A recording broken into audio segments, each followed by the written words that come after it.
I feel like the crazier the drugs, the crazier the true crime. They kind of go hand in hand. So don't do drugs.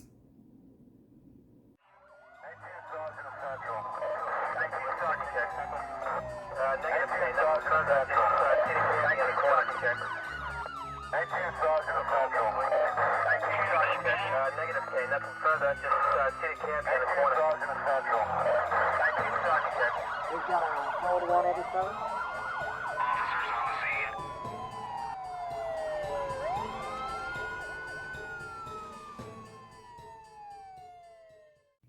Some of my content has mention of extreme violence, sexual assault, and or other triggering content.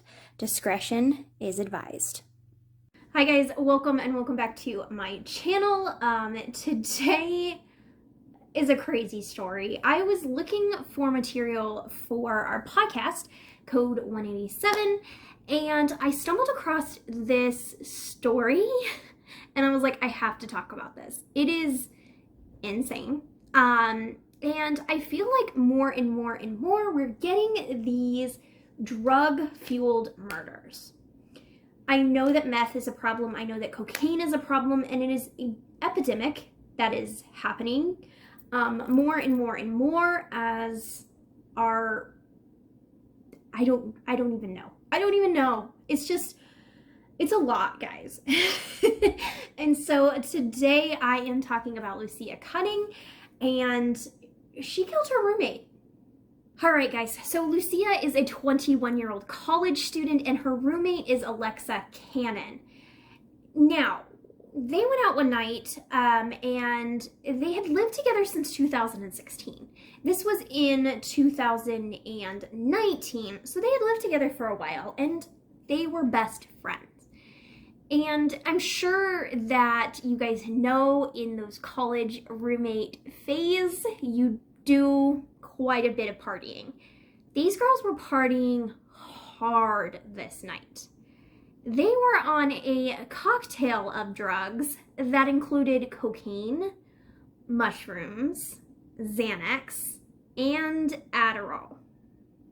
This is not a good combination, obviously. On January 24th at 7:45 a.m., Luisa called 911, and she was going on and on about basically a knife, and she was just kind of talking a little bit of nonsense. When the police arrived, she said, "I killed her," and that she was doing cocaine with the devil. This girl basically was like, "Arrest me, I did it," and confessed.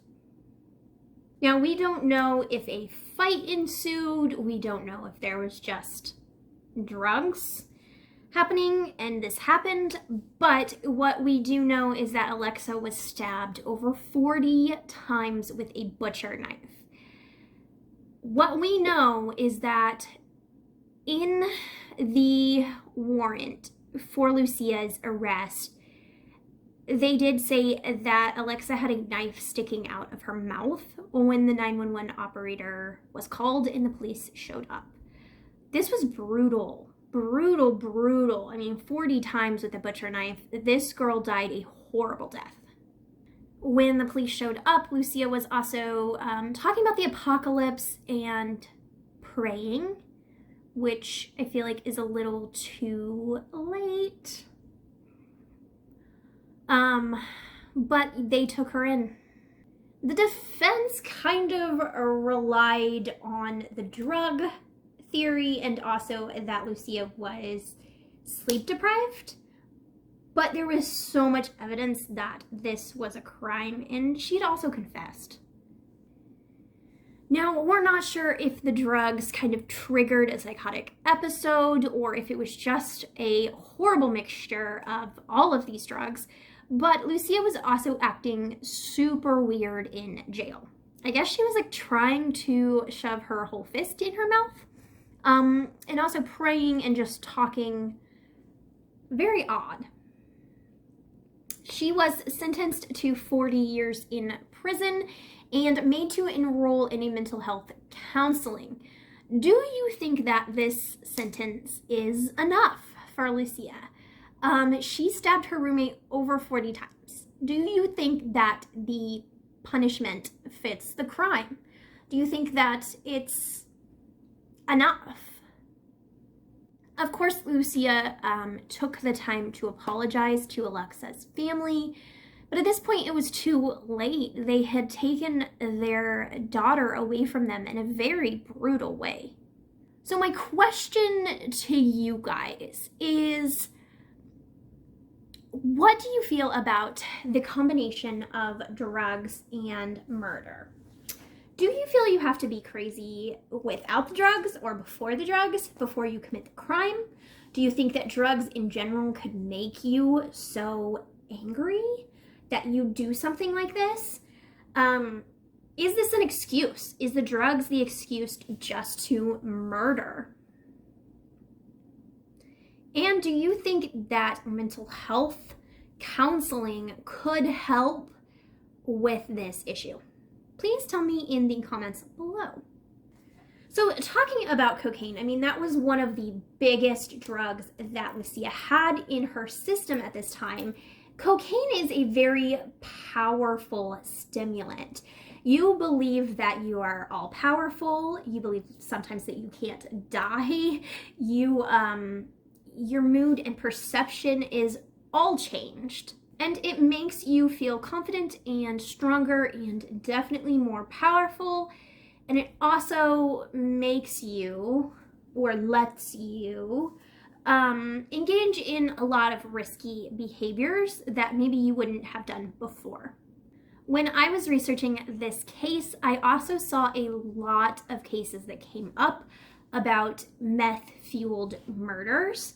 We talked about in a few videos before about a woman who had killed her boyfriend because they were doing meth together. And I saw in the article that there is a lot of police killings of people who are on meth because a taser does not take them down anymore. They keep coming and they keep threatening police and they're charging at them, so police fire their weapons. What do you think about this? I know that with meth, it changes your whole life. With cocaine as well, it changes your whole life. Drugs make you feel like you're out of this world. So what do you feel in relation to murder, cops, drug sentencings? Please let me know below, because this is an interesting subject to talk about. We do see this a lot in true crime, and I just wonder what you guys think. So drop me a comment below. Also, if you like any of my content, please consider subscribing, because you can get notified when I post another video. I have the podcast out right now. It is getting better and better and better. The stuff we're recording right now is 10 times better than what is already released. We are going strong and I am so proud of it. So that is released on this channel as well as in a video format, as well as on Spotify and some other platforms there. You can check that out below.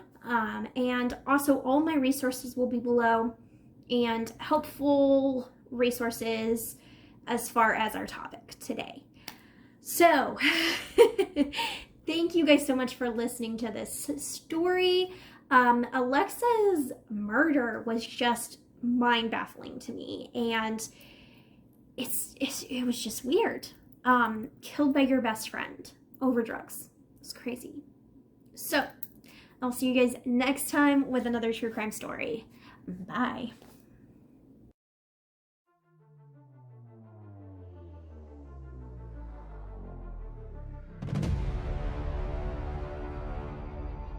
Those just, they get me because I have to know what happened.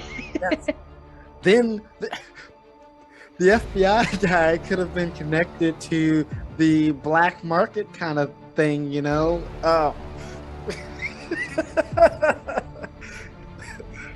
You're gonna frustrate the heck out of me.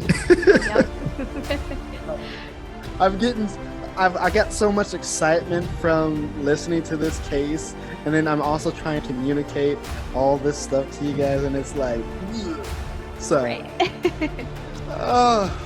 I really messed you up. I'm sorry. It's like every time we kept naming stuff, I was like, he did it. And then it would be like, you know what? Maybe he did. And then you would say something else. And it just keeps piling up.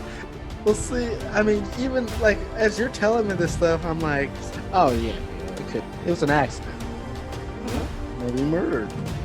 Oh, it was an accident. Murder. And so it's like, I can't believe you just solved that case. People are gonna be like, I love the show so much, and it fills me with emotion. It's like one week I'm happy, the other I'm sad, the other days I'm frustrated trying to figure stuff out. For sure. My whole goal in life is to every week just blow people's minds. So, yep. But there's people on both sides. There's people that really believe that he was murdered. There's people that really believe it was a tragic accident. Mm-hmm. And then there's me. I have no idea.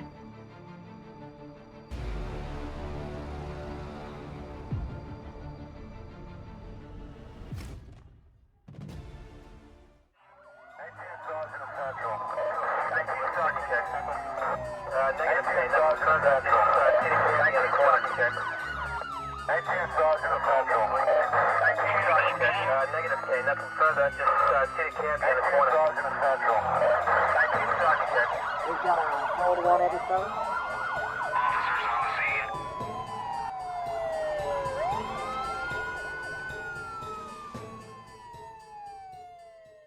Hi guys, I just wanted to say I hope you enjoyed this video. If you like any of the content for Code 187, please click that subscribe button, that like button, that share button.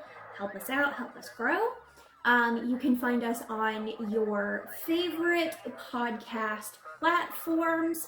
Yeah, check us out on there. Give us some ratings. Tell us what you think. We're also across every social media on Code 187. So we're on TikTok, Instagram, Twitter, Facebook. I think that's it. And of course, YouTube. So please subscribe if you like our content and spread the word. We'll see you guys next time. Bye.